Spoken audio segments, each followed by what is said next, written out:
The corner office on the 42nd floor of Madison Industries had always been Daniel Madison's sanctuary.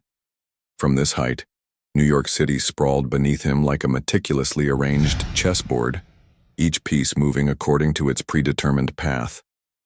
Just as he liked it, just as he had planned it. Until today. The manila envelope sat unopened on his mahogany desk, disrupting the perfectly aligned stack of quarterly reports. Daniel's fingers drummed against the polished wood, a rare display of uncertainty from a man who prided himself on unwavering decisiveness. The receptionist's words still echoed in his mind. "There's a little girl here to see you, Mr. Madison. She says her name is Lila."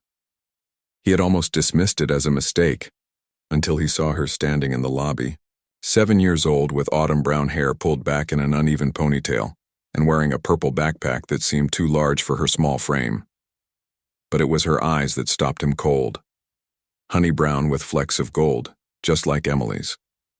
Emily, a name he hadn't allowed himself to think about in years. The security footage played silently on his laptop screen, showing Lila being escorted out by his assistant, Charlotte, who had volunteered to stay with her until child services arrived. The girl had simply walked into the building, stated her name, and asked to see Daniel Madison. No adult accompanied her. Just the envelope she'd placed on his desk and the determined look in those familiar eyes. Daniel reached for the envelope, then withdrew his hand. Inside lay either an elaborate hoax or a truth that would shatter the carefully constructed walls of his life. He knew which option he preferred, but the tremor in his usually steady hands suggested his subconscious wasn't as certain. "This is impossible," he muttered, reaching for his phone to call Dr. Richards, his longtime physician. "I need you to send over my medical records from 8 years ago. The fertility tests." A pause. "Yes, all of them. Immediately." While waiting, Daniel finally gathered the courage to open the envelope.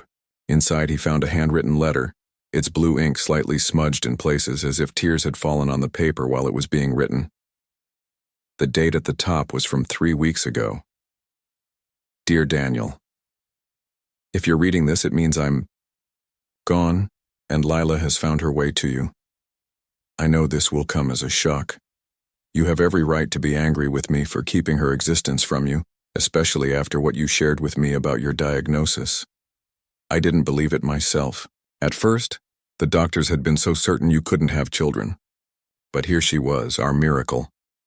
I convinced myself I was protecting both of you. You had your dreams of building your empire, and I had my reasons for leaving. They seemed valid at the time, but facing mortality has a way of changing perspective. Lila is yours, Daniel. She has your determination, your quick mind, and yes, even that little crease between your eyebrows when you're thinking too hard. I've enclosed her birth certificate and medical records. But more importantly, I've enclosed the truth that she deserves to know. Her father is alive, and despite what he might have believed about himself, he helped create something more precious than any business empire. I'm sorry for the pain this revelation will cause.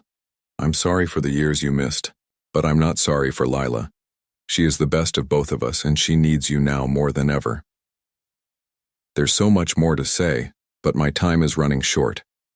Just know that I never stopped loving you, even when I convinced myself that leaving was the right choice. Take care of our daughter, Emily." Daniel set the letter down, his hands shaking more violently now.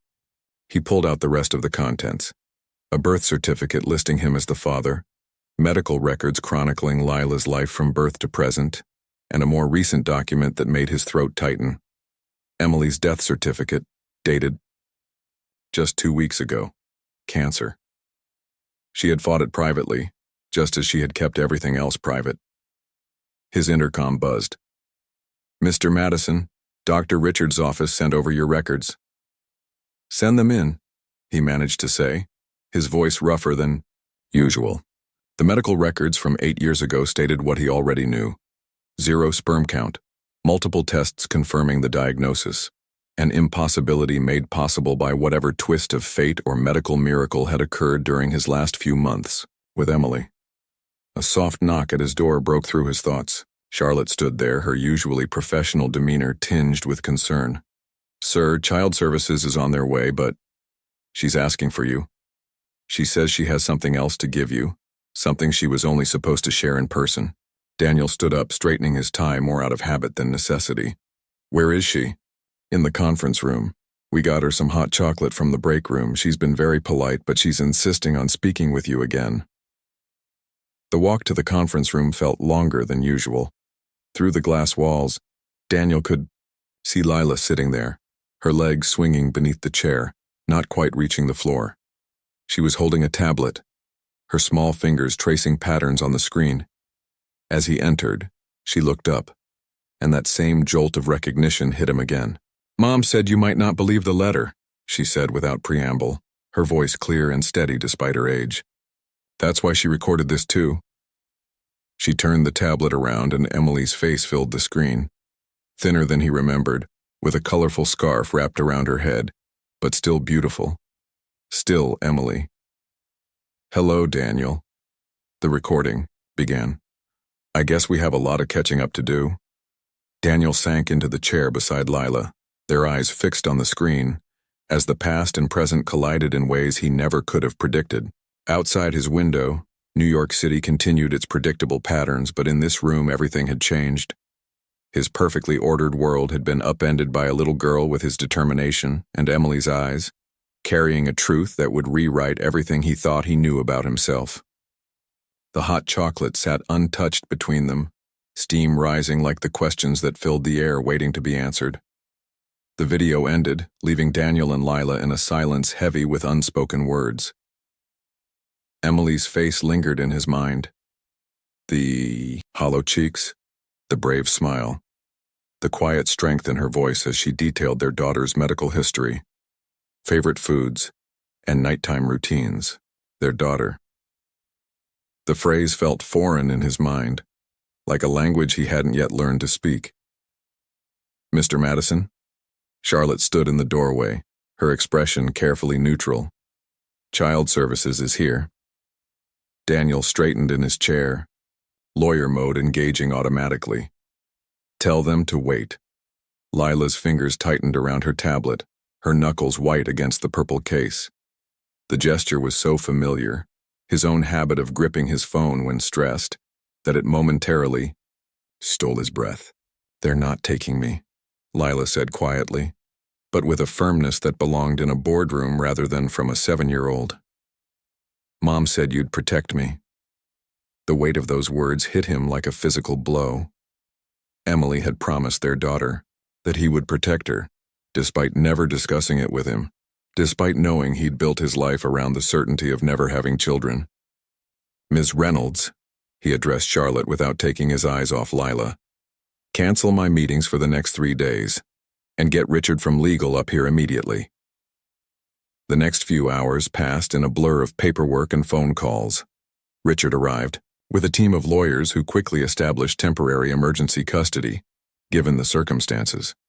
The child services workers, though initially skeptical, were swayed by the combination of DNA test scheduling, Emily's video testimony, and the considerable resources Daniel could provide.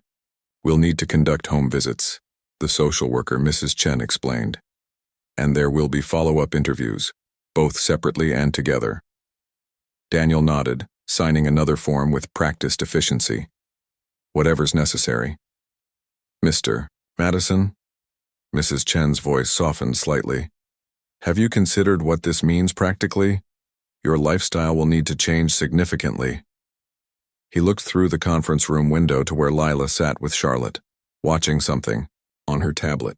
In the late afternoon light, her profile was a perfect blend of his features and Emily's, the straight nose he recognized from his own reflection, but Emily's delicate chin and expressive eyes. I'm aware, he replied, though in truth he hadn't begun to process the magnitude of the changes ahead. Later that evening, as his driver navigated through Manhattan traffic toward his penthouse, Daniel watched Lila from the corner of his eye. She hadn't spoken much since the legal proceedings began, but her gaze was alert, taking in everything with an intensity that was unsettling in its familiarity. Are you hungry? He asked, realizing he hadn't seen her eat anything since the untouched hot chocolate hours ago. Mom said you live in the sky, Lila responded instead, her face pressed against the window as they passed towering skyscrapers.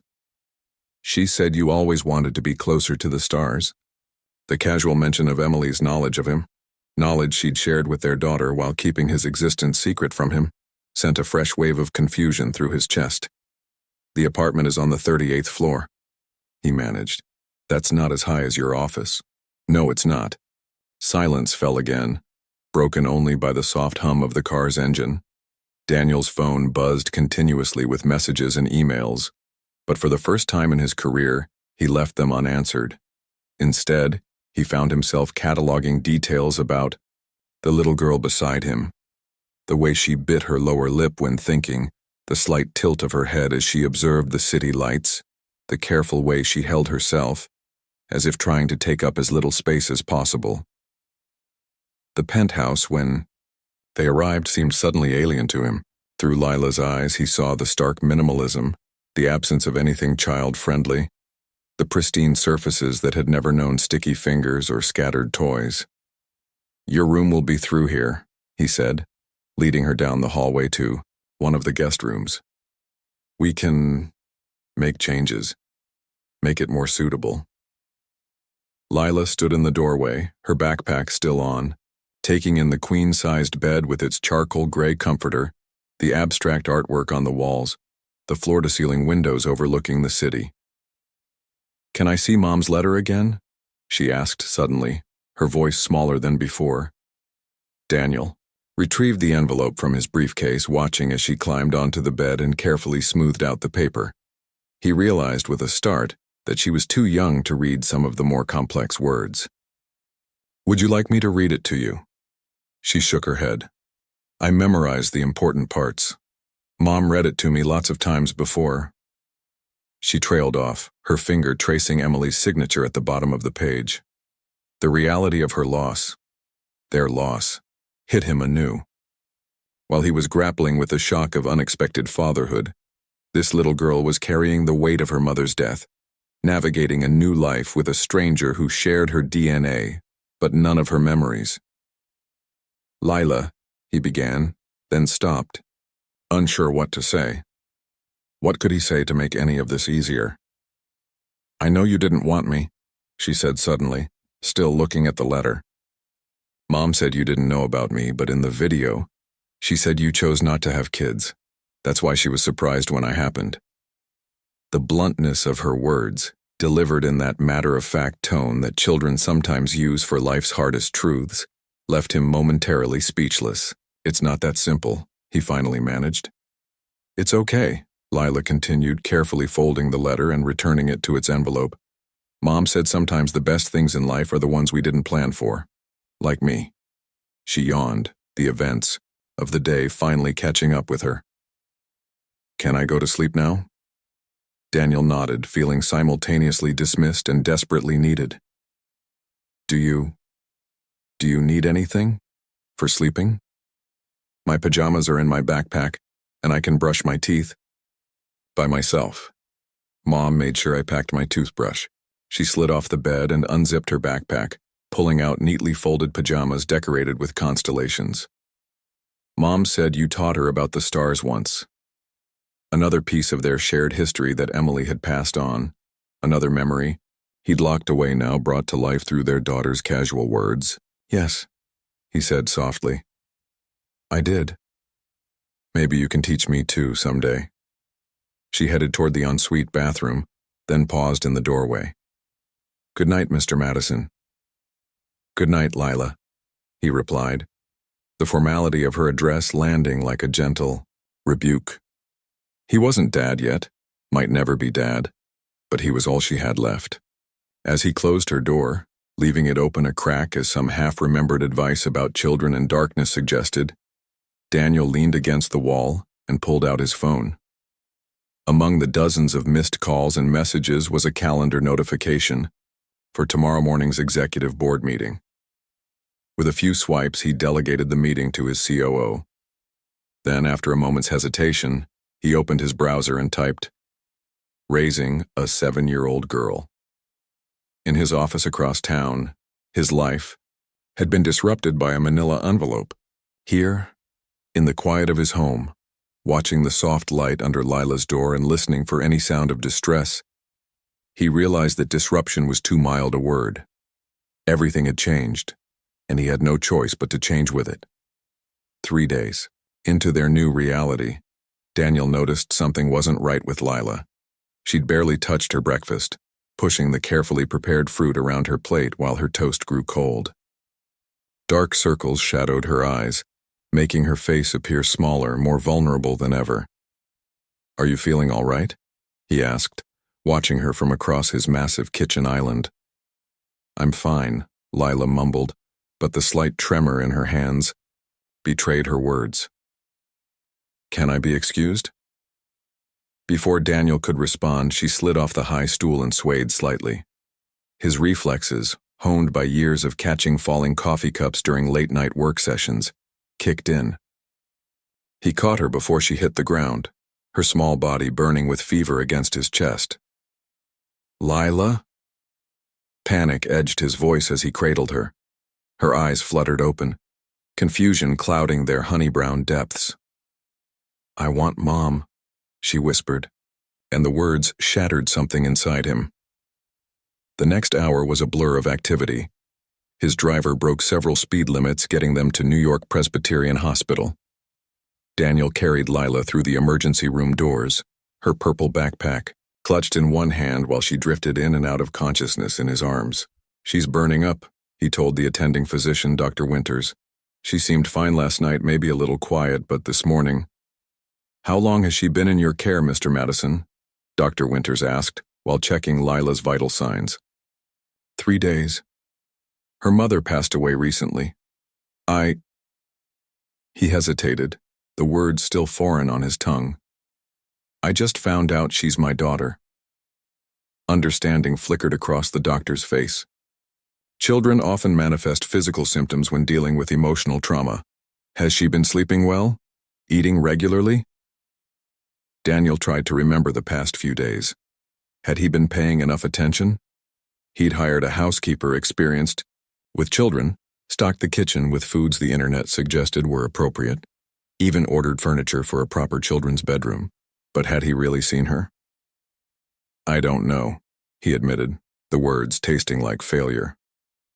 The initial tests revealed what Dr. Winters had suspected. Lila's immune system was severely compromised. The combination of grief, stress, and the massive changes in her life had taken a physical toll. "Her body is essentially shutting down," Dr. Winters explained gently. "It's not uncommon in cases of profound loss, especially in children. They often internalize their grief until their bodies can't handle it anymore." Daniel stood by Lila's hospital bed, watching the IV drip vital fluids into her arm. She looked impossibly small against the white hospital sheets, her autumn brown. Hair splayed across the pillow like a fan. The steady beep of heart monitors filled the silence. "Mr. Madison?" A nurse appeared at his elbow. "There are some people here asking about Lila. They say they're her grandparents." His heart stuttered. Emily's parents. Of course they would come. He hadn't even thought to contact them, too caught up in the whirlwind of his own shocking discovery. Robert and Margaret Wilson stood in the hallway, their faces lined with worry and something harder, judgment. Margaret's eyes, the same honey brown as Emily's and Lila's, fixed on him with barely concealed hostility. "So you're the father Emily never told us about," Robert said, his voice quietly controlled. "The one who supposedly couldn't have children?" "I didn't know," Daniel replied, keeping his voice low to avoid disturbing Lila. "Emily never told me. And now our granddaughter is in the hospital after just 3 days in your care." Margaret's words cut like steel. "Did you even notice? She wasn't well before she collapsed." The guilt he'd been fighting surged forward. "I'm learning," he managed. "I'm trying." "Trying isn't good enough," Margaret snapped. "She needs stability, routine, love, not a stranger who's trying to figure out fatherhood while running a corporation." "She's my daughter." "She's Emily's daughter," Robert corrected. "A daughter Emily raised alone while you lived your life completely unaware of her existence. Do you really think you can step in now and be what she needs?" Before Daniel could respond, a small voice called from the hospital room. "Grandma? Grandpa?" The Wilsons brushed past him, their attention immediately focused on Lila. Daniel watched through the doorway as Margaret stroked Lila's hair, murmuring soft words of comfort, while Robert held her hand. They knew exactly what to do, how to comfort her, their movements sure and practiced where his were hesitant and awkward. "We're here now, sweetheart," Margaret soothed. "Everything's going to be all right." Daniel stepped back, his presence forgotten as Lila managed a weak smile for her grandparents. His phone buzzed, another crisis at work demanding attention, but he ignored it, his eyes fixed on the family tableau before him. The Wilsons had years of memories with Lila, years of birthdays and holidays and skinned knees. What did he have? 3 days and a medical emergency that proved his inadequacy as a father. Dr. Winters appeared at his side, clipboard in hand. "Mr. Madison, we need to discuss Lila's treatment plan. Her condition is stable, but this episode is indicative of a deeper issue. The emotional trauma she's experienced needs to be addressed before it causes more physical complications." "Whatever she needs," Daniel said automatically, but his mind was racing. What if the Wilsons were right? What if his presence in Lila's life was causing more harm than good? "She needs consistency," Dr. Winters continued, unaware of his internal struggle. "Regular meals, proper sleep schedules, and most importantly, emotional support. Children are remarkably resilient, but they need to feel secure, especially after losing a parent." Through the doorway, Daniel watched as Lila drifted back to sleep, her small hand still clasped in her grandfather's larger one. Margaret sat on the edge of the bed, singing softly. A lullaby, perhaps one that Emily might have sung. His phone buzzed again, and this time he pulled it out. The message from his COO was urgent. The merger they'd been working on for months was in jeopardy. His presence was required immediately to salvage the deal. Daniel looked at the message, then at Lila. The choice he'd been avoiding since she appeared in his office 3 days ago crystallized in that moment. With steady fingers, he typed a response. "Handle it. Family emergency. I'll be unavailable for the foreseeable future." He switched off his phone and walked back into the hospital room. The Wilsons looked up, their expressions still guarded. "We need to talk," he said quietly. "About what's best for Lila." Margaret's eyes narrowed. "Yes, we do." "Not here," Daniel gestured to the sleeping child. "But I want you to know, I'm not going anywhere. She's lost enough already. I won't add to that loss by walking away, no matter how unprepared I might be." Robert studied him for a long moment, then nodded slightly. "The cafeteria is on the 2nd floor." As they left Lila under the watchful eye of her nurse, Daniel took one last look at his daughter. Emily had trusted him to protect their child. He hadn't chosen fatherhood, but now he would choose to fight for it, not just for Lila's sake, but for his own. The hospital cafeteria buzzed with muted conversations and the clinking of plastic utensils. Daniel sat across from Robert and Margaret Wilson, 3 untouched cups of coffee creating a barrier between them. The fluorescent lights cast harsh shadows, highlighting the exhaustion on all their faces. "We're filing for custody," Margaret announced without preamble. Her hands were wrapped around her coffee cup, but her gaze was steady and determined. "Our lawyer will have the paperwork ready by tomorrow morning." Daniel had anticipated this, had seen it coming in their protective stances and accusatory glances. Still, the reality of it hit him like a physical blow. "You're not taking my daughter." "Your daughter?" Robert's voice was quiet but sharp. "Where were you when she had chickenpox at age 4? When she broke her arm falling off her bike last year? When Emily was going through chemotherapy and trying to prepare Lila for a future without her mother?" Each question landed like a punch, but Daniel refused to flinch. "I wasn't there because I didn't know she existed. That wasn't my choice. It was Emily's. And now you think you can just step in and be father of the year?" Margaret's fingers tightened around her cup. "You're a stranger to her, Mr. Madison. A stranger with no experience raising children whose entire life revolves around corporate takeovers and profit margins." "You're right," His quiet admission seemed to surprise them. I am a stranger. I don't have your memories or your experience, but I'm her father and I'm willing to learn. Learning requires time, Robert pointed out. Something your lifestyle doesn't seem to offer much of. We saw you checking your phone up there. How? Long before work becomes more important than a 7-year-old who needs constant attention and support? Daniel pulled out his phone and placed it on the table. With deliberate movements, he opened his email and composed a message to his board of directors. The Wilsons watched in silence as he typed. I'm taking a leave of absence, he said, hitting send. Effective immediately. 3 months minimum with the option to extend as needed. He looked up at their surprised faces. My COO can handle the day-to-day operations. The company will survive without me. Lila shouldn't have to. Margaret exchanged a glance with her husband. A gesture like that doesn't automatically qualify you for parenthood. No, it doesn't.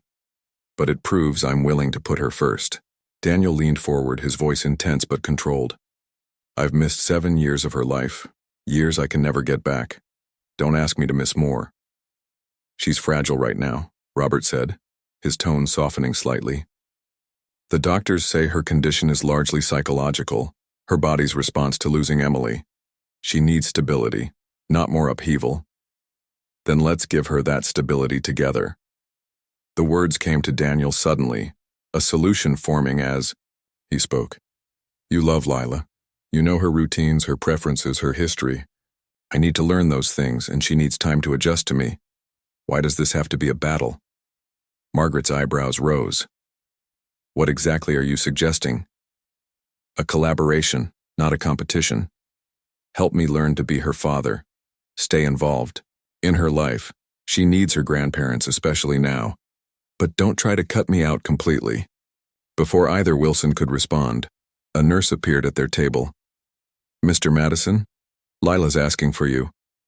The 3 adults exchanged surprised looks. Daniel stood, then hesitated. Would you like to come with me? The walk back to Lila's room was silent, but the tension had shifted. When they entered, Lila was sitting up in bed, looking slightly better than earlier. Her eyes moved between the adults, reading the atmosphere with unsettling perception. Are you fighting about me? She asked directly. No, sweetheart, Margaret started, but Lila cut her off. Mom said adults sometimes lie to protect kids, but she also said lying doesn't really protect anyone. Her voice was stronger now, though still tired. I don't want you to fight. Daniel moved to her bedside, aware of the Wilsons watching his every move. We're not fighting, Lila. We're discussing how to best take care of you. I want to stay with you, she said, her eyes meeting his. Mom chose you.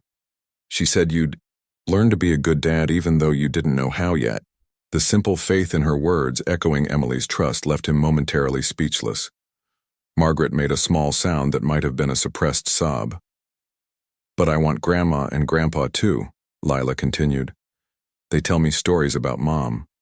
And Grandma knows how to make the hot chocolate that helps me sleep. And Grandpa does all the silly voices when he reads books. Daniel looked at the Wilsons, seeing the love for their granddaughter written clearly on their faces. What if we made sure you could have both? You'd live with me, but your grandparents would be part of your life, regular visits, sleepovers, family dinners. We'd need to set clear parameters, Robert said slowly. Regular schedules, shared holidays, open communication. And you'd need to prove you can provide the emotional support she needs, Margaret added, but her tone had lost some of its earlier hostility. I'd expect nothing less. Daniel turned back to Lila. Would that be okay with you?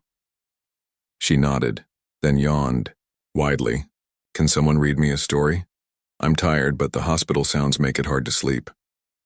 Robert reached for the worn backpack beside the bed, pulling out a familiar book. How about The Little Prince? We left off at chapter 7 last time. Mr. Madison should read it, Lila said unexpectedly, but Grandpa has to teach him how to do the voices right.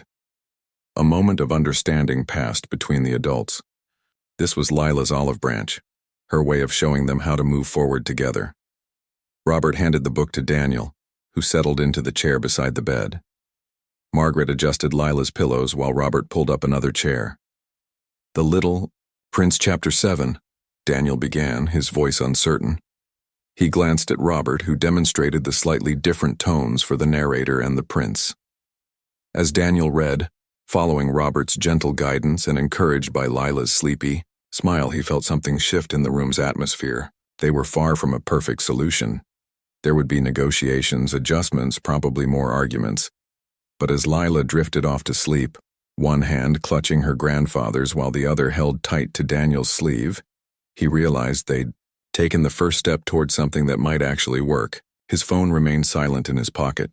The email to his board of directors already generating responses he couldn't care less about right now. In this moment, his world had narrowed to the sound of his daughter's steady breathing and the weight of her small hand on his arm. Everything else could wait. The day Lila was discharged from the hospital, Daniel's penthouse had transformed. Gone were the stark minimalist decorations and sharp-edged furniture. Margaret and Robert had helped him create what they called a transition space, a home that could bridge the gap between his old life and their new reality. Remember, consistency is key, Margaret explained as she arranged Lila's medications on the kitchen counter. Same times every day for meals, medications, and bedtime. Children thrive on routine. Daniel nodded, mentally adding these details to the growing list of parenting guidelines he'd been accumulating. His usual method of tackling new challenges, spreadsheets, data analysis, strategic planning, felt inadequate here. This was about intuition as much as information. The security system's been upgraded, he reported, trying to contribute something concrete to the conversation. And I've hired a pediatric nurse to be on call just in case. Robert looked up from where he was installing child safety locks on the lower cabinets. That's actually quite thoughtful. The slight note of approval in his father-in-law's voice shouldn't have meant as much as it did, but Daniel found himself standing a little straighter. The past week had been a crash course in co-parenting with the Wilsons, learning to balance their experience with his resources. The elevator dinged, and Charlotte walked in with Lila, who was still moving slowly but looked markedly better than she had in the hospital. The child's eyes widened as she took in the changes to the apartment. "Is that my quilt?" She moved toward the couch where her familiar constellation-patterned bedding lay folded. "And my books. We thought you might like some things from home," Margaret explained gently, "to make this place feel more familiar." Lila ran her fingers over the quilt's constellations. "Mom made this," she said quietly, more to herself than the adults.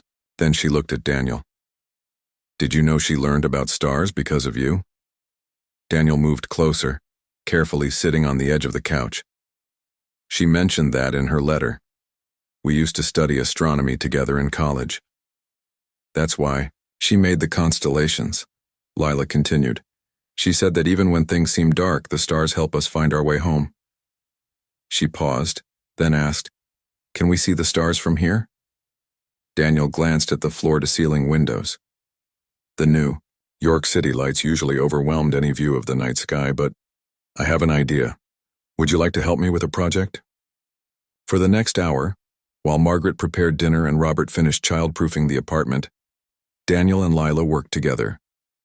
Using special darkening films for the windows and a sophisticated star projector he'd ordered, they transformed her bedroom ceiling into a replica of the night sky. "This is Ursa Major," Daniel explained, pointing to the constellation. "The Great Bear. Mom showed me that one, and that's the Little Dipper, right?" Lila's enthusiasm was contagious, her earlier fatigue seemingly forgotten as she identified constellations. "That's right. You know, your mother and I used to drive out of the city to watch meteor showers. There was this spot upstate where the sky seemed endless." Lila's eyes lit up. "Could we go there sometime?" The question caught him off guard, their first potential future plan together. He glanced at Robert, who had appeared in the doorway. "The Perseid meteor shower is next month," Robert offered. "It might be nice, as a family." The word family hung in the air, tentative but hopeful. Before Daniel could respond, Margaret called them for dinner. The meal was a careful orchestration of new and familiar elements. Margaret had prepared Lila's favorite macaroni and cheese, but they ate at Daniel's formal dining table, now protected by cheerful placemats. The conversation flowed more easily than expected, centered around Lila's interests and memories that the Wilsons shared about Emily. "Remember when she tried to teach you to ride a bike?" Margaret smiled at Lila. "Your mother was so determined, even with her own scrapped knees." "I wasn't very good at first," Lila admitted, then turned to Daniel. "Do you know how to ride a bike?" "I do," he said, then added carefully, "Maybe when you're feeling stronger, we could try riding together. There's a nice path along the river." "With training wheels," Margaret interjected firmly. "She's still recovering." Daniel nodded, accepting the guidance. Every interaction was a delicate balance between his desire to connect with his daughter and the need to respect her grandparents' established boundaries. After dinner, as they settled into what would become their evening routine, Daniel noticed Lila growing quieter. Her movements became slower, her responses more subdued. "Time for medicine and bed," Margaret announced, reading the signs with practiced ease. Lila didn't protest, but she did ask, "Can Mr. Madison read tonight? He's getting better at the voices." The request warmed something in Daniel's chest. They settled into her room, the projected stars casting gentle light across the walls. Robert and Margaret sat in the comfortable chairs they'd brought from their house, while Daniel perched on the edge of Lila's bed with The Little Prince. As he read, following the coaching he'd received on different character voices, Daniel felt Lila's small hand slip into his. The gesture was so natural, so unconsciously trusting, that he almost stumbled over the words. Later, after Lila had fallen asleep and the Wilsons had departed with promises to return the next day, Daniel stood in his transformed living room. Emily's face smiled from newly hung photographs, sharing wall space with his business awards. Lila's toys were neatly organized in colorful bins. A schedule on the refrigerator detailed medication times, meal plans, and shared custody arrangements. His phone buzzed, a message from his COO about the merger he'd abandoned. Without hesitation, he muted the notification. Instead, he opened his laptop and began researching child-sized bicycles with training wheels, meteor shower viewing spots upstate, and educational astronomy programs for children. On his screen, dozens of tabs reflected his new priorities: pediatric grief counseling, immune system boosting foods, child development stages, parent-child bonding activities. The learning curve was steep, but for the first time since Lila arrived in his office with that manila envelope, Daniel felt like he might actually be able to do this. A soft sound from Lila's room had him on his feet instantly. He found her, stirring restlessly, mumbling in her sleep. Without thinking, he sat beside her bed and gently stroked her hair, the way he'd seen Margaret do it. "Mom?" Lila murmured, half asleep. "No, sweetheart, it's Dad." The word felt strange, on his tongue, but Lila settled at the sound of his voice, her breathing evening out again. Daniel stayed there, watching the projected stars wheel slowly across her ceiling, his hand still smoothing her hair. Small steps forward, he reminded himself. That's what Dr. Winters had advised. Small steps toward healing, toward family, toward a future none of them had expected, but all of them were learning to navigate together. 2 weeks into their new routine, Daniel woke to the sound of breaking glass. He was out of bed and running toward the kitchen before his mind fully registered the noise, his heart pounding with parental anxiety he'd never expected to feel. He found Lila standing frozen in the dim early morning light, surrounded by the shattered remains of a glass and a spreading puddle of water. Her face was pale, eyes wide with fear. "I just wanted water," she whispered. "I didn't mean to." "Are you hurt?" Daniel interrupted, already scanning for any signs of cuts or injuries. When she shook her head, he let out a breath he hadn't realized he'd been holding. "Don't move. There's glass everywhere." With careful movements, he lifted her out of the danger zone, noting how she clung to him instead of pulling away as she might have done just days ago. Progress, even in crisis. "I'm sorry," Lila said into his shoulder. "Grandma says I'm not supposed to use glass cups without asking." "Then we'll get you plastic ones," Daniel replied simply, setting her safely on a kitchen stool. Why were you up so early? Lila's fingers twisted in the hem of her star-patterned pajamas. I had a dream about Mom. She was in the hospital again, but this time she was asking where I was and I couldn't find her and… Her voice broke, tears spilling over. Daniel felt the familiar panic of facing his daughter's grief. The parenting books he'd been devouring offered strategies for handling emotional outbursts, but theory felt inadequate in the face of real tears. Still, he had to try. Would you like to tell me about your mom? He asked softly, pulling up a stool beside her while keeping one eye on the broken glass they still needed to clean up. What was she like in the morning? Lila hiccuped, surprised by the question. She always sang while making breakfast. Even when she was sick, she would hum, and she let me help stir the pancake batter. She liked cooking? Yeah. She said it was like science, but tastier. Lila's tears slowed as she focused on the memory. We had special pancakes for my birthday with chocolate chips in the shape of stars. Daniel filed away this information, another piece of the Emily he'd never known, the mother rather than the college girlfriend. What else did you do in the mornings? As Lila talked, sharing small details about their morning routines, Daniel cleaned up the broken glass. He noticed how her voice grew stronger with each memory, how the sharing seemed to ease some of the tension from her small shoulders. Do you want to try making pancakes? He offered when she finished. I'm not very good at cooking, but we could learn together. The suggestion earned him the first real smile of the morning.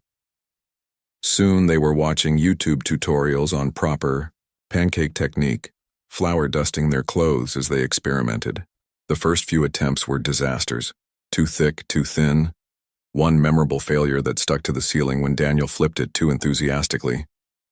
Lila's laughter at his culinary mishaps was worth every ruined pancake. By the time Margaret arrived for her scheduled morning visit, they had produced several passable star-shaped pancakes and created what looked like a war zone in the kitchen. What in the world? Margaret stood in the doorway, taking in the chaos. We're scientists, Lila announced proudly, showing off her latest creation. Dad says cooking is just edible chemistry.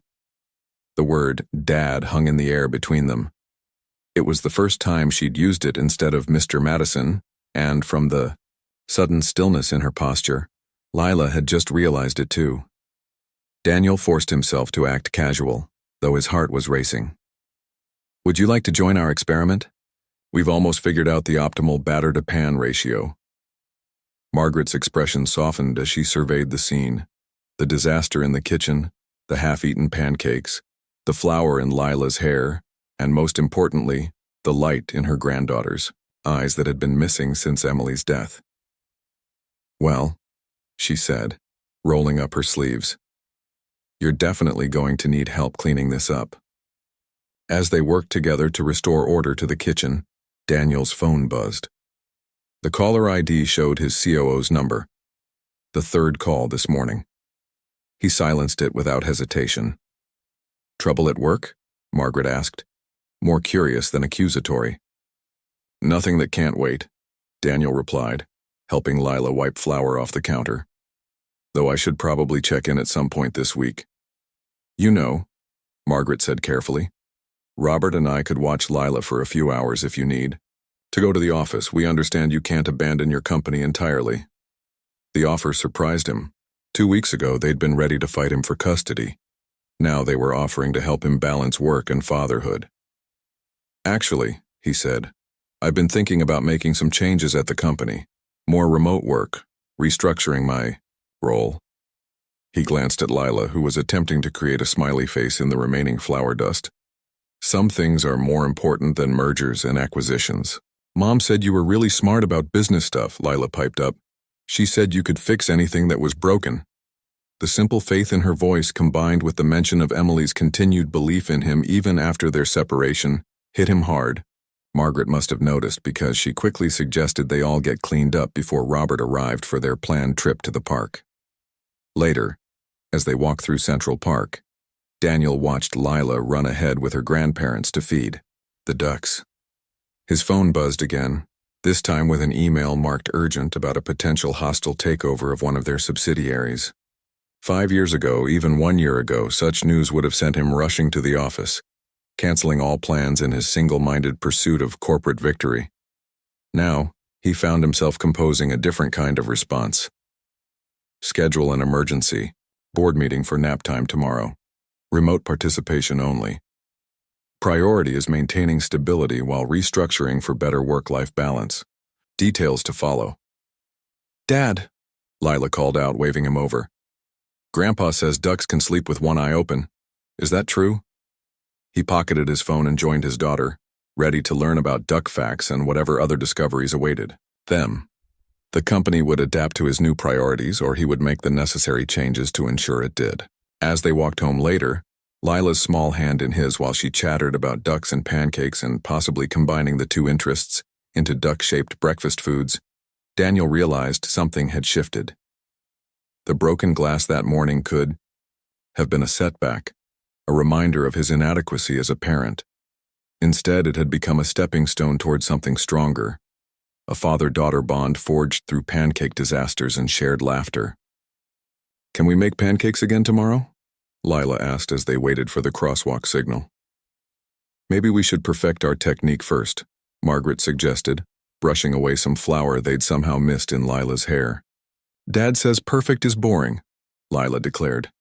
"He says mistakes are how we learn." Daniel caught Margaret's eye over Lila's head, seeing his own surprise reflected there. He'd said those words during their third failed pancake attempt, never expecting them to make such an impression. "Your dad's right," Robert said, and the approval in his voice meant more than any corporate accolade ever had. Sometimes the best things in life come from unexpected mistakes. As if to prove his point, a light rain began to fall. Instead of rushing for cover, Lila tugged on Daniel's hand. "Can we walk in it? Mom always said rain makes things grow." Looking at his daughter's hopeful face, Daniel made another parenting decision that his former self would never have understood. He nodded, and together they walked home through the gentle storm, letting the rain wash away the last traces of flour and formality between them. The first real test of their fragile, new family dynamic came on what should have been Emily's birthday.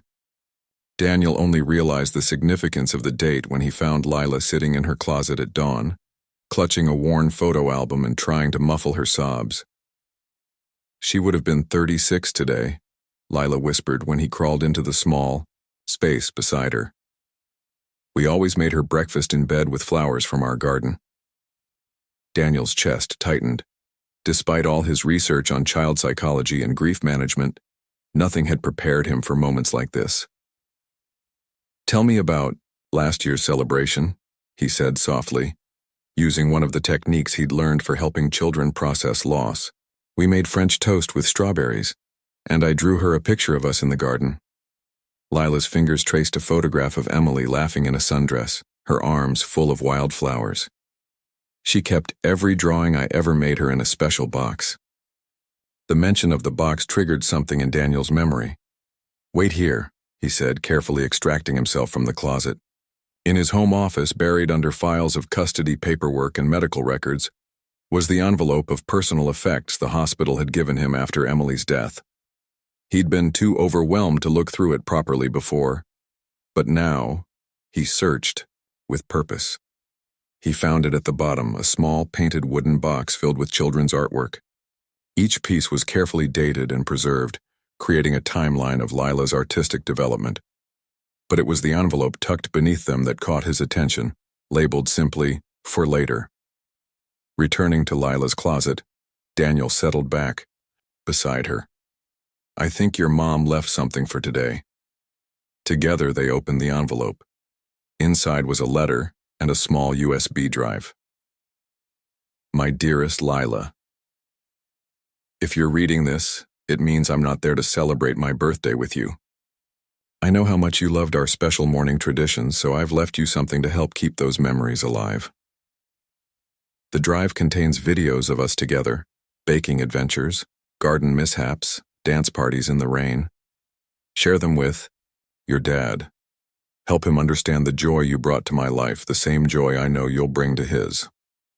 Remember, sweetheart, love doesn't end just because someone is gone. It changes shape, becomes a different kind of presence in our lives. Like the stars you love so much, even when you can't see them, they're still there, shining. Happy birthday to me, my darling girl. Make it a day of memories and smiles, not tears. All my love, Mom. P.S. Daniel. The French toast recipe is on the drive. Don't let our girl forget the taste of birthday mornings. Lila's hand found his in the dim closet light. Can we watch them? By the time Margaret and Robert arrived an hour later, the penthouse had transformed. Following instructions from the video playing on the TV, Daniel and Lila had attempted Emily's French toast recipe. The results were far from perfect. Several pieces were charred beyond recognition, but Lila had laughed at his culinary struggles just as Emily laughed in the video when a much younger Lila spilled batter everywhere. "What's all this?" Margaret asked, taking in the scene. "Mom left us videos," Lila explained, not taking her eyes off the screen where Emily was teaching her to plant sunflower seeds. "She knew we'd need them today."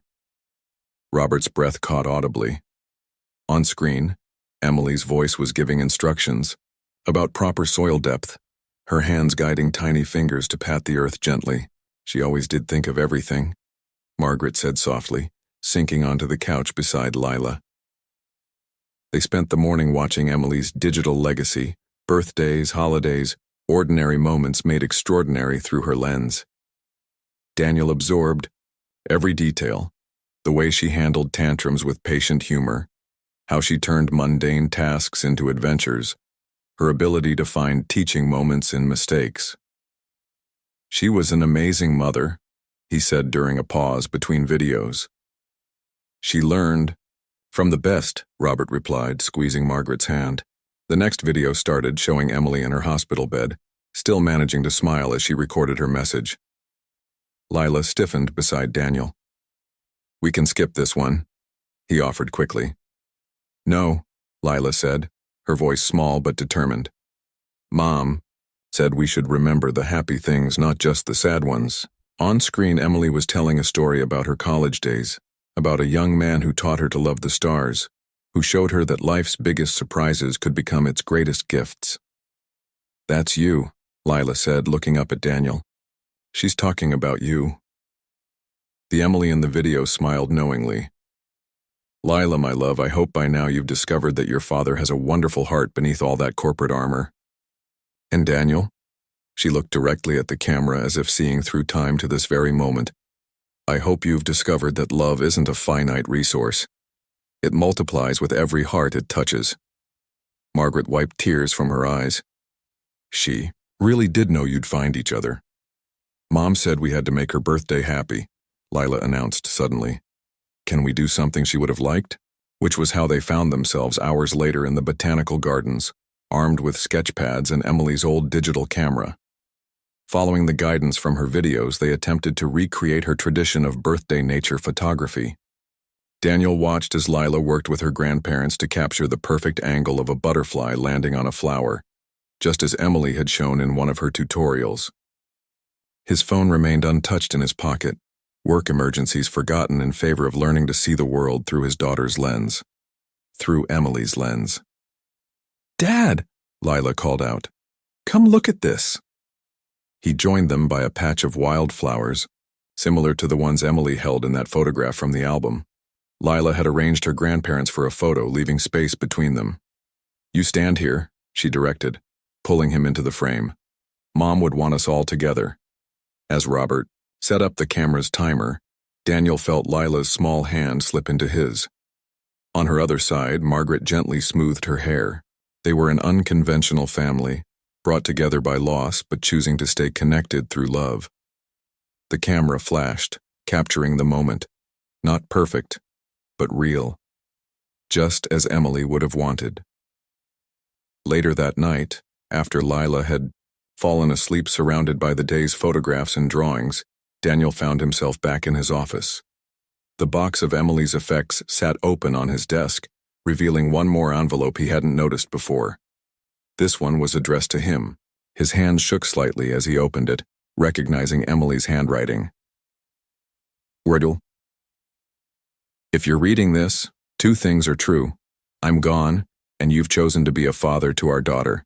Thank you for that choice. It couldn't have been easy. I know you're wondering why I never told you about Lila. The truth is I was scared, not of your reaction, but of disrupting the path you'd set for yourself. You were so certain about the life you wanted, and a child wasn't part of that plan. But plans change. People change. I've watched you through Lila's videos today, seen you learning to be the father she needs. You're doing better than you think. Take care of our girl, Daniel, and let her take care of you too. Sometimes the best families are the ones we build from unexpected pieces. Always, Emily. Daniel carefully folded the letter, adding it to the box of memories they were building together. Outside, the city lights dimmed the stars, but he knew. They were there, constant, unchanging, watching over this new family as they found their way forward, one imperfect step at a time. The first parent-teacher conference caught Daniel completely off guard.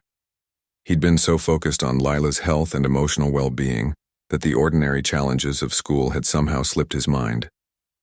Now, sitting in a child-sized chair across from Ms. Henderson, he felt distinctly out of his element. Lila's academic performance is concerning, Ms. Henderson began, spreading out several assignments on her desk. She's extremely bright, but her participation has dropped significantly. She's withdrawn in class, and her last few assignments have been... She paused, choosing her words carefully. Emotionally heavy. Daniel leaned forward to examine the papers. Each writing assignment, regardless of the prompt, somehow circled back to loss, to mothers, to the fear of people leaving. His chest tightened as he read Lila's careful handwriting, describing a world where goodbye wasn't forever. I understand. She's been through significant changes, Ms. Henderson continued. Losing her mother, meeting you, the custody arrangements, but I'm worried about her isolation from her peers.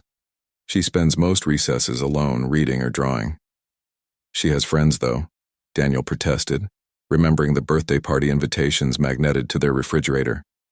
The twins from her science class and that girl, Rebecca. She's declining those invitations more frequently.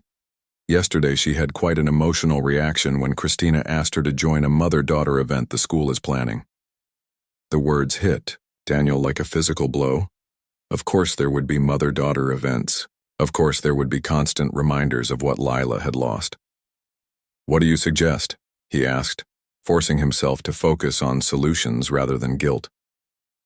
The school counselor has some excellent programs for children dealing with loss, and Ms.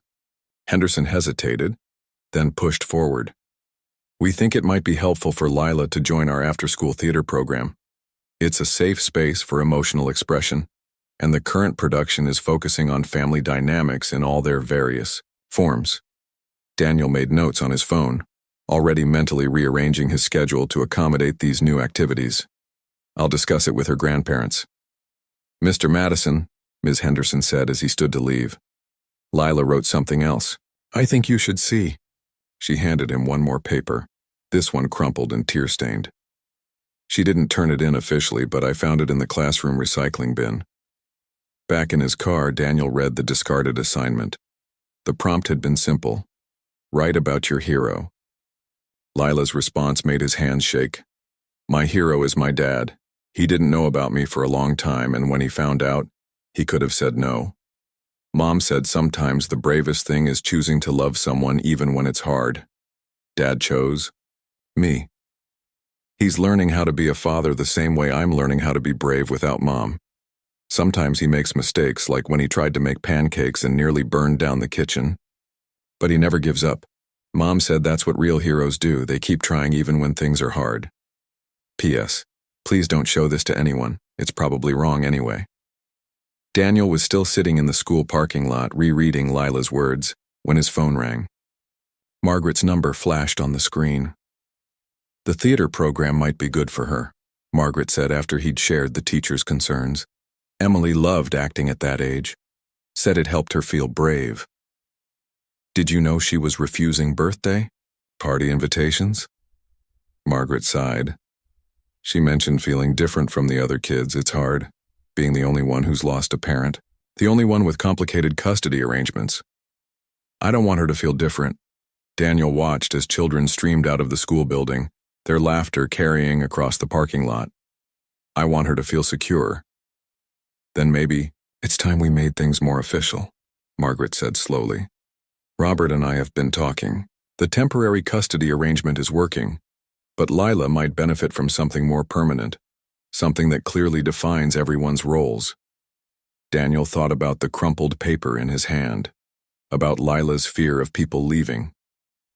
What are you suggesting?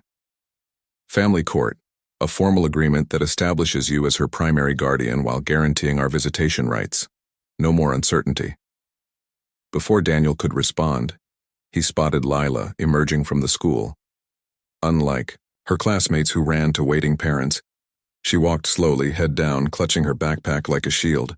I'll call you back, he told Margaret, already getting out of the car. Lila looked up, surprised to see him instead of the usual driver. Is everything okay? Just thought we could use some father-daughter time, he said casually. How do you feel about ice cream? 20 minutes later, they sat in a small ice cream parlor that Emily had apparently frequented with Lila. Daniel watched as his daughter methodically separated her hot fudge sundae into precise sections. Ms. Henderson says you're not spending much time with your friends lately. Lila's spoon paused halfway to her mouth. I don't feel like playing much. Because of the mother-daughter event? The spoon clattered against the glass bowl. Christina said she'd ask her mom if I could join them, like I needed charity, like any mom could replace my mom. No one could replace your mom, Daniel agreed softly. But that doesn't mean you have to face everything alone. I'm not alone. I have you and Grandma and Grandpa.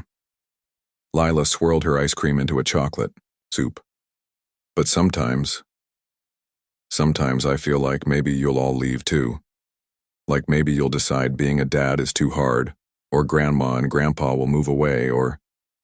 Hey, Daniel reached across the table, stilling her restless hands. Look at me, sweetheart. I'm not going anywhere. Neither are your grandparents. In fact, we're talking about making everything official in court. No more temporary arrangements. Lila's eyes widened. Really? Really?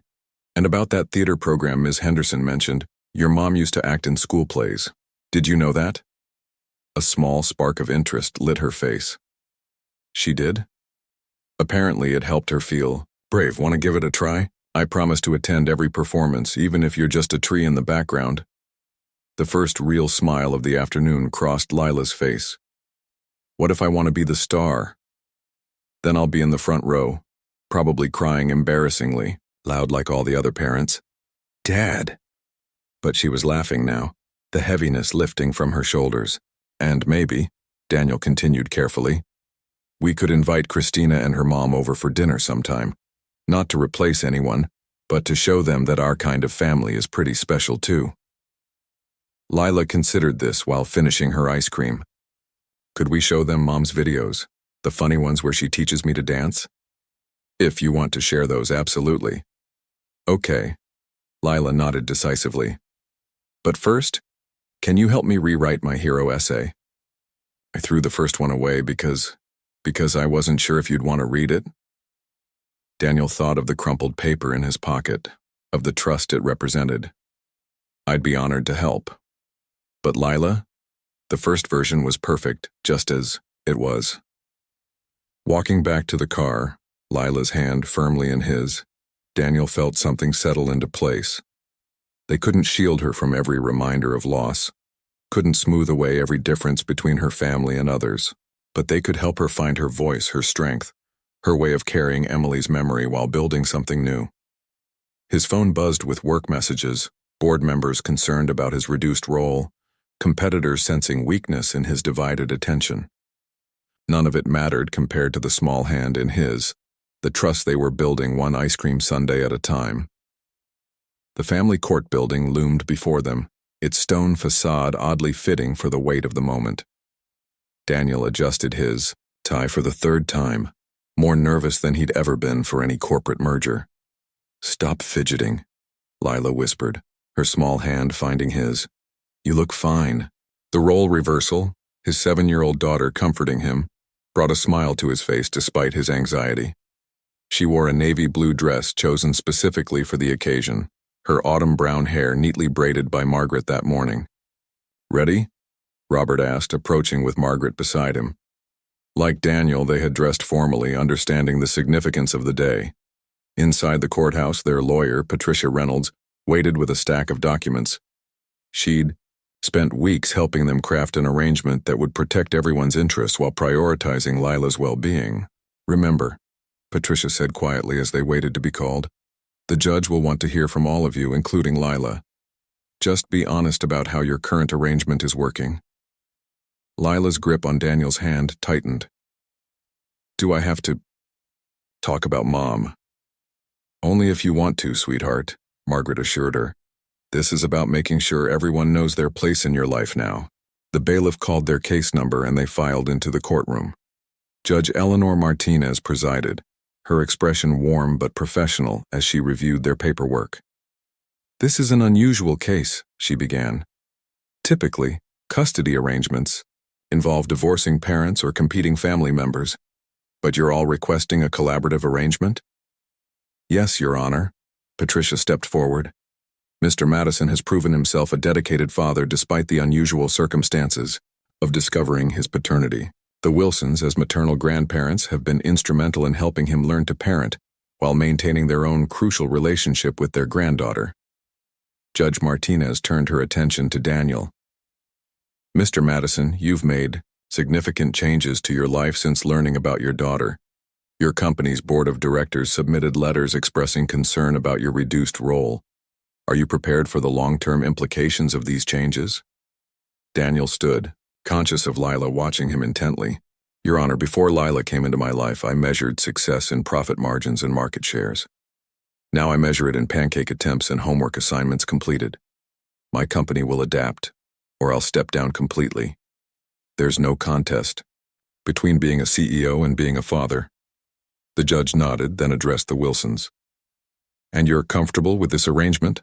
Legally establishing Mr. Madison as primary guardian while maintaining your visitation rights?" Margaret spoke first, her voice steady. "We've watched Daniel become the father Emily always believed he could be. This arrangement isn't about diminishing our role in Lila's life. It's about expanding her family circle." "Lila?" Judge Martinez's voice softened as she addressed the little girl.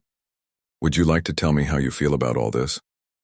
Lila stood smoothing her dress just as Daniel had straightened his tie. "Mom used to say that family isn't about who has to love you. It's about who chooses to love you. Dad chose me, even though he didn't have to. And Grandma and Grandpa chose to help him learn how to be a dad instead of staying mad that he wasn't there before." She paused, then continued with careful determination. "I miss Mom every day, but she left me videos and letters teaching me about love and family. She said sometimes the best families are the ones we build ourselves. That's what we're doing. Building something new that still keeps all the good parts of before." Silence fell in the courtroom. Daniel blinked back tears, noting that Margaret was openly crying and even Robert was suspiciously misty-eyed. Judge Martinez studied them all for a long moment. "I've seen many families in this courtroom," she said finally. "Most are being torn apart. It's refreshing to see one choosing to come together." She signed the documents with a flourish. "The custody arrangement is approved as presented." Outside the courthouse, Lila looked up at the adults surrounding her. "Can we get ice cream to celebrate?" "Actually," Daniel said, "I have something else in mind." He directed their driver to a familiar location upstate, the spot where he and Emily used to stargaze. The late afternoon sun cast long shadows as they walked through the meadow carrying the picnic basket Margaret had somehow known to prepare. "Mom talked about this place," Lila said, spinning in the tall grass. "She said it's where you taught her about constellations." "And now," Daniel pulled out a telescope he'd carefully transported, "we can all learn together." As the sun set, they spread blankets on the grass. Robert helped set up the telescope while Margaret distributed sandwiches and thermoses of hot chocolate. Daniel showed Lila how to focus the lens, just as he'd once shown Emily. "Look," Lila gasped as the first stars appeared. "It's the little prince's star." The reference to their shared bedtime story made everyone smile. Daniel adjusted the telescope. "Actually, that's Venus. But see that cluster there? That's where the little prince might live." They took turns with the telescope, sharing stories as the sky darkened. Margaret and Robert told tales of Emily's childhood stargazing attempts. Daniel recalled college nights spent studying constellations. Lila soaked it all in, asking questions and making connections between their memories and her own. "Mom left something for today, too," she announced suddenly, pulling an envelope from her dress pocket. "She said to open it when we became a real family."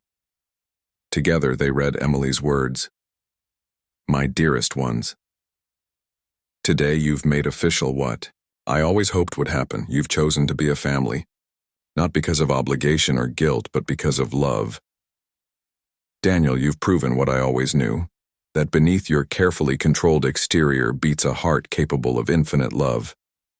Thank you for choosing our daughter, for learning to be the father she deserves. Mom and Dad, thank you for sharing your wisdom and love, for helping build bridges instead of walls. Your grace in accepting Daniel into our family means more than you'll ever know. And Lila, my brave, beautiful girl, you now have something so special.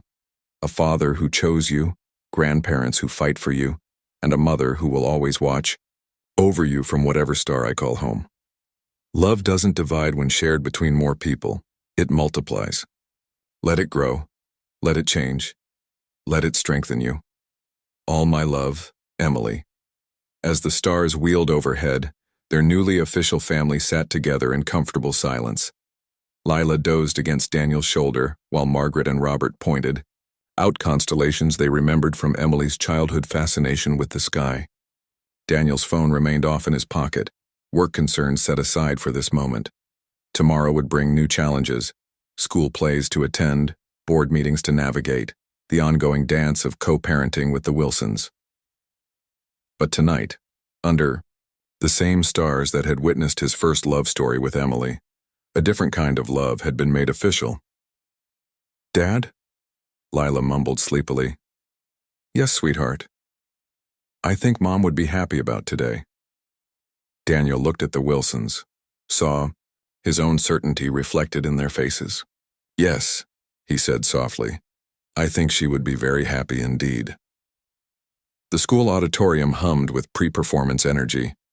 Daniel sat in the front row, as promised, between Margaret and Robert, all three clutching identical bouquets of yellow roses, Lila's favorite. Behind the curtain, they could hear the excited whispers of elementary school actors preparing for their debut. "She wouldn't let me peek at her costume this morning," Daniel whispered to Margaret. "Said it had to be a surprise." "Emily was the same way," Margaret replied, her voice thick with memory. "Her first school play, she made us close our eyes every time she practiced in her room." The theater program had transformed Lila over the past 2 months. Gone was the girl who avoided birthday parties and sat alone at recess. In her place was a child who came home bubbling with stories about rehearsals, who practiced her lines while Daniel made dinner, who had finally found her place among her peers. The lights dimmed, and Ms. Henderson appeared on stage. "Welcome to our fall production of The Family Tree, a story about all the different ways we make a family." Daniel's throat tightened.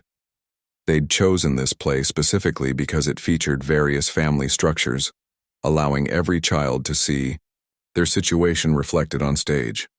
Lila had been cast as a central character, a young girl learning to navigate life with her divorced parents. The curtain rose, revealing a set decorated with a massive paper tree, its branches extending across the stage. Different kinds of families were represented in photographs hanging from the branches: single parents, step families, grandparents raising grandchildren, adoptive families. When Lila stepped onto stage in her costume, overalls painted to look like tree bark, with leaves woven into her braided hair, Daniel heard Margaret's soft gasp.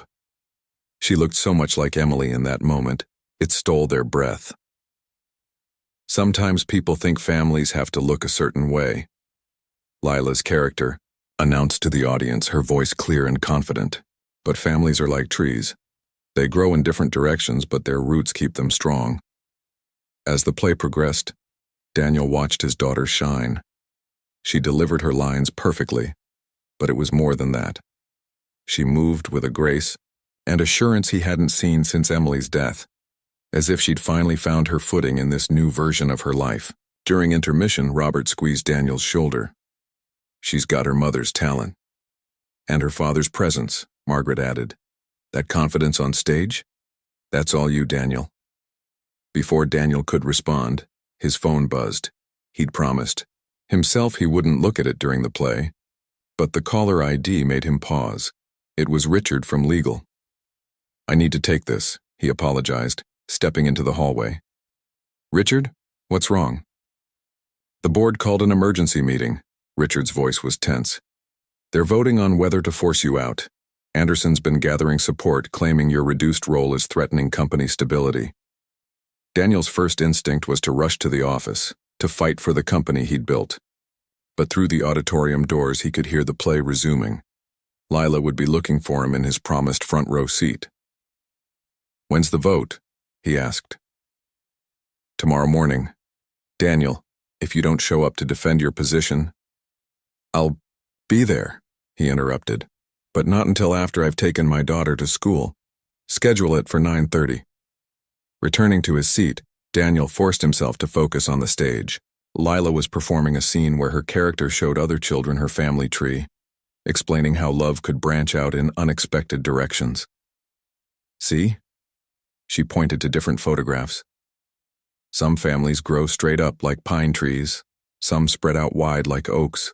Mine grew new branches when it needed to, like a tree finding sunlight through the clouds." The metaphor hit close to home. His own life had grown in an entirely new direction, branching away from the straight corporate path he'd planned.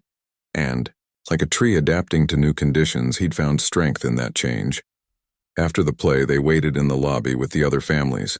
Lila emerged from backstage still wearing her tree costume, leaves slightly askew from quick costume changes. "Dad, did you see when I had to climb the ladder? I wasn't scared at all." Daniel swept her into a hug, careful not to crush her costume. "You were amazing, sweetheart, a regular Broadway star." "Here," Margaret handed Lila her roses.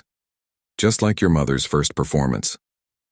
Lila buried her face in the flowers, then looked up with suspicious eyes. "Dad, why did you leave during intermission?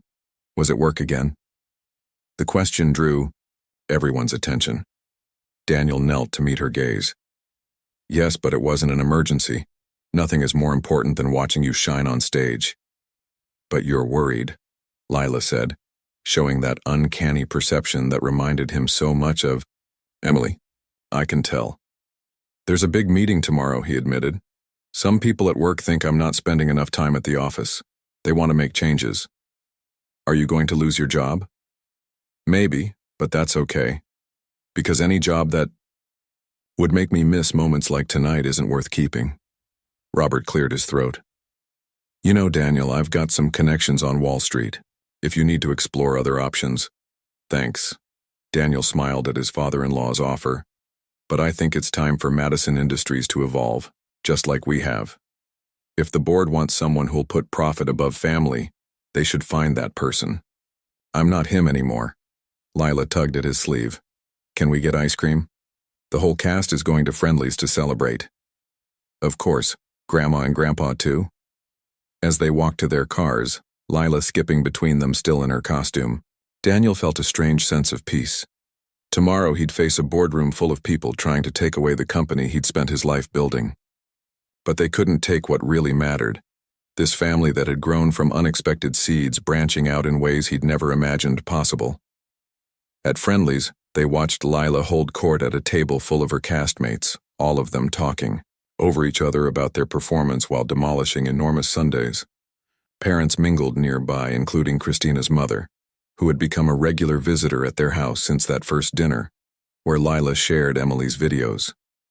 "You know," Margaret said softly, Emily would be proud of all of us. How we've grown together. Daniel thought about the board meeting looming tomorrow, about how different his priorities were now from just 6 months ago. I used to think success meant never showing weakness, never letting anything distract from the goal. Emily, she tried to tell me there were other ways to measure a life. And now? Robert asked. Daniel watched as Lila demonstrated one of her dramatic scenes for her friends, ice cream forgotten in her enthusiasm. Now I know that the most successful thing I've ever done was learning to be her father. His phone buzzed again. Probably Richard with more urgent updates about tomorrow's meeting. Daniel turned it off completely. The company will sort itself out, he said, more to himself than the others. Tonight is for celebrating our star. As if hearing herself mentioned, Lila looked over and waved, her smile bright enough to light up the whole restaurant. One of the leaves fell from her hair, and Daniel tucked it carefully into his pocket, a reminder of the night his daughter bloomed on stage, finding her voice in a play about different kinds of families, while her own unconventional family tree grew stronger with every passing day. The morning of the board meeting dawned crisp and clear. Daniel stood in Lila's doorway, watching her sleep peacefully, the previous night's triumph still evident in her slight smile. A leaf from her costume lay on her bedside table next to the ever-present photo of Emily. "Time to wake up, sweetheart," he called softly. "Big day ahead." Lila stirred, blinking away sleep. "Is your meeting today?" "Yes, but first we have breakfast and then I'm taking you to school just like always." She sat up, her expression serious. "What if they make you leave the company?" Daniel sat on the edge of her bed, choosing his words carefully. "Then we'll figure something out together. Maybe I'll start a new company, one that understands that being a good father is just as important as being a good businessman." "Could I help? I'm really good at organizing things now. Ms. Henderson said so." The innocence of her offer made him smile. "You'd be my top consultant." Over breakfast, Daniel maintained their normal routine despite the weight of the upcoming meeting. He checked Lila's homework, signed her permission slip for the upcoming field trip, and discussed plans for the weekend. Margaret and Robert were taking her camping, another tradition they were keeping alive from Emily's parenting playbook. The drive to school felt different, though. Lila was unusually quiet, watching the city wake up through her window. "Dad?" she said finally, as they pulled up to the school entrance.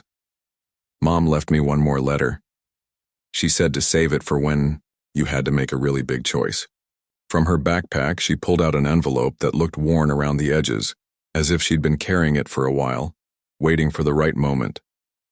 She said sometimes the biggest choices look like losses at first, but they're really just the beginning of something better. Daniel took the envelope with trembling hands. "When did you get so wise?" "Mom says I get it from both of you." Lila leaned across the seat to hug him tightly. "Good luck with the mean board people." He watched her walk into school, her purple backpack bouncing with each step before opening Emily's letter. "Dear Daniel, if you're reading this, you're facing a choice between the life you planned and the life you've discovered. I remember how focused you were in college, how every decision was calculated to build your empire. You were brilliant at it. Still are, I'm sure. But empires can be rebuilt. Time with our daughter can't. Whatever choice you're facing today, remember this. The Daniel Madison I knew could conquer any business challenge, but the Daniel Madison you're becoming can do something far more valuable. He can show our daughter what it means to choose. Love over ambition, family over empire. Trust that choice. Trust yourself. Emily. P.S. Lila has your business sense, you know. She organized her stuffed animals into departments by color and function when she was 5. Whatever you decide, she'll understand. She's got both our hearts but your mind, for strategy. In the Madison Industries boardroom, tension crackled like static electricity. 14 board members sat around the massive table with Anderson, his former mentor-turned-rival, at the far end. The CEO's chair at the head of the table stood empty, waiting. Daniel walked in exactly at 9:30, Emily's letter secure in his breast pocket. Before we begin, he said, remaining standing, I'd like to show you something. He pulled up a presentation on the main screen, but instead of profit projections or market analyses, it showed a photograph. Lila in her tree costume from the play, beaming at the camera. This is my daughter, he continued, his voice steady. 6 months ago, I didn't know she existed. I was focused solely on this company's growth, on my vision of success. I thought that made me a good CEO. Anderson shifted impatiently. We're not here to discuss your personal life, Daniel. Actually, that's exactly why we're here. Because my definition of success has changed, and apparently that makes some of you nervous. He clicked to the next slide, a graph showing company performance over the past 6 months. Since I reduced my role to focus on my daughter, our profit margins have remained stable. Employee satisfaction has increased by 12%. We've retained more top talent and seen increased innovation from middle management. But the Westbrook merger, Anderson began, failed because it wasn't right for us, Daniel interrupted. Not because I wasn't here to force it through. The old me would have muscled that deal into submission regardless of the human cost. The new me trusts our team to make better decisions. He clicked through more slides, showing how the company's culture had evolved, how giving more autonomy to department heads had led to organic growth and development. You all received copies of my proposed restructuring plan, he continued. It maintains our profitability while creating a more sustainable work-life balance, not just for me, but for everyone. Because I've learned something important from my daughter. Success isn't just about the bottom line, it's about building something that lasts, something we can be proud of. Anderson stood, his face flushed. This is exactly what we feared.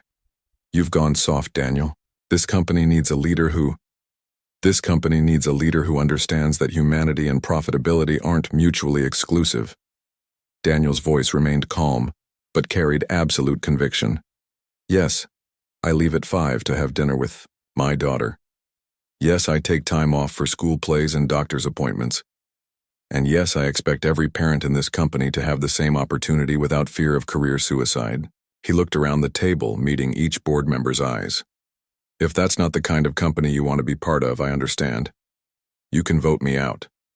I'll sell my shares, start something new. But ask yourselves, in 20 years, what kind of legacy do you want to leave? An empire built on burned-out executives and broken families? Or a company that proves success and humanity can coexist? Silence fell over the boardroom. Then Barbara Chen, their longest-serving board member, cleared her throat.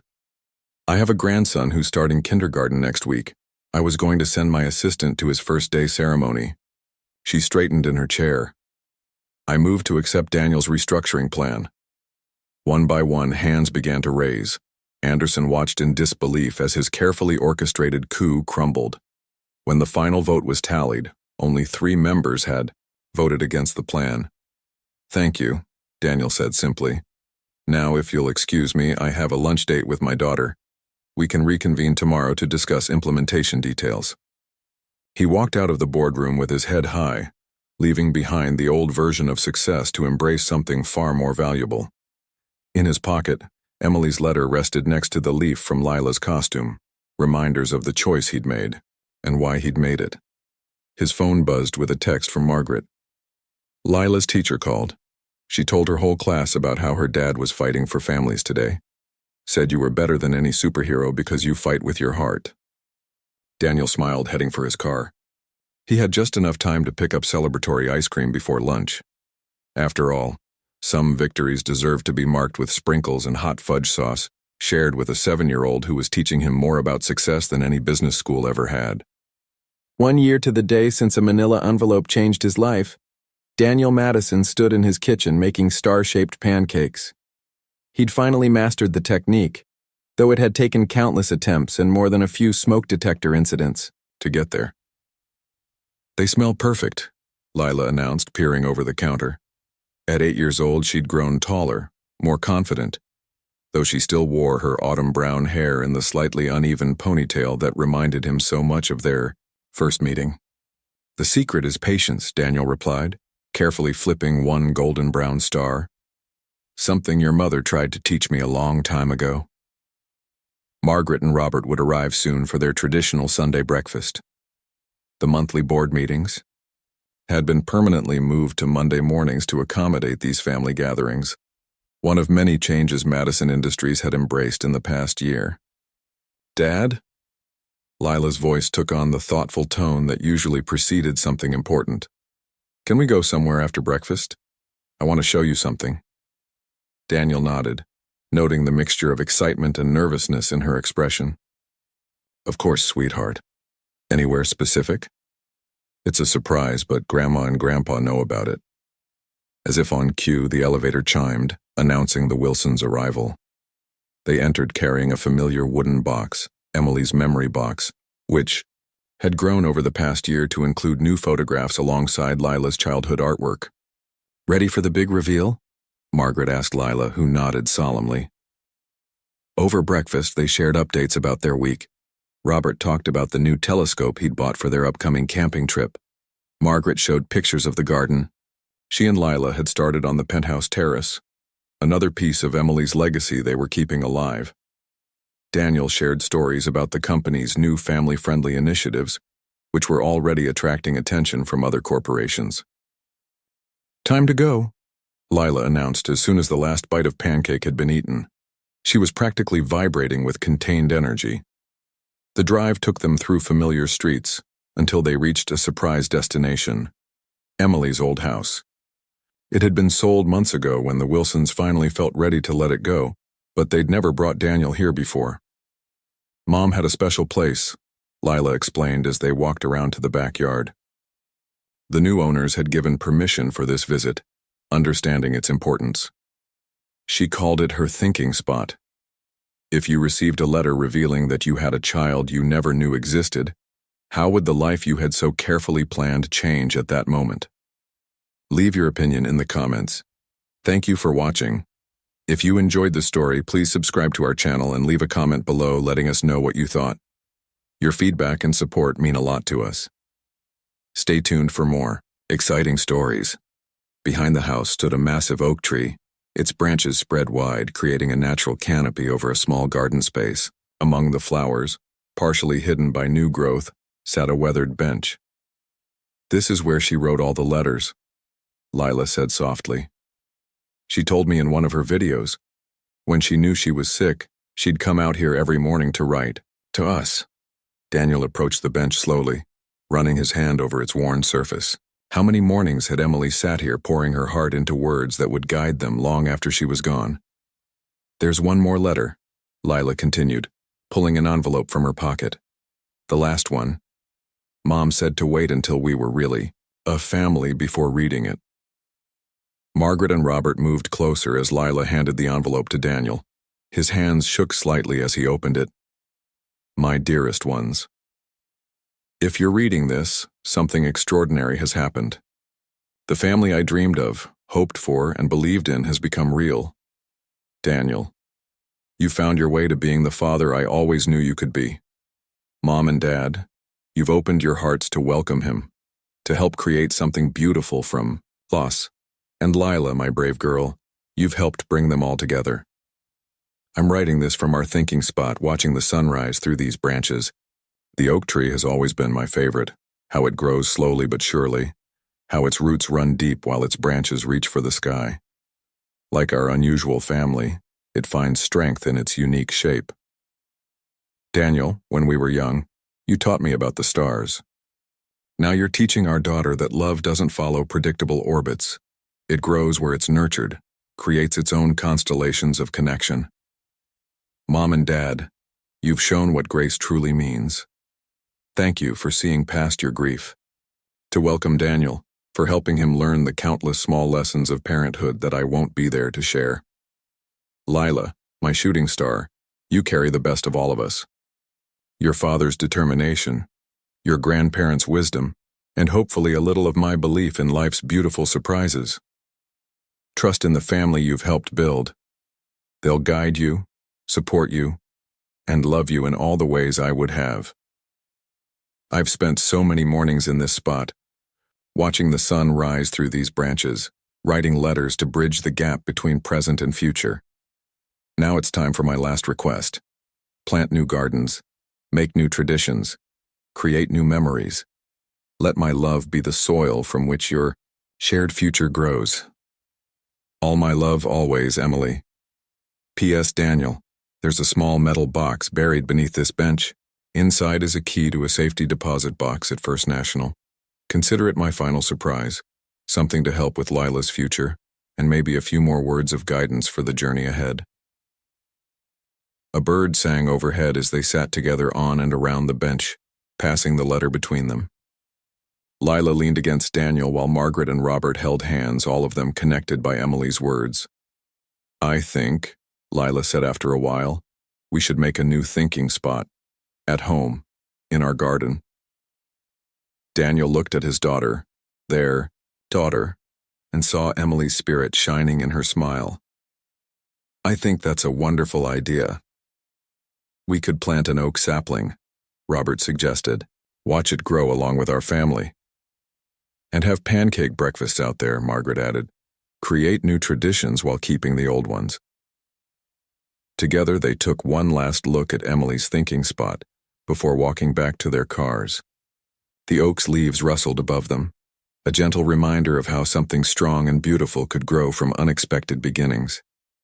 That evening, as Daniel tucked Lila into bed beneath her projected stars, she asked, "Do you think Mom knew that everything would work out like this?" Daniel thought about the manila envelope that had appeared in his office 1 year ago, about all the letters Emily had timed so perfectly, about the way she'd somehow seen past his corporate armor to the father he could become.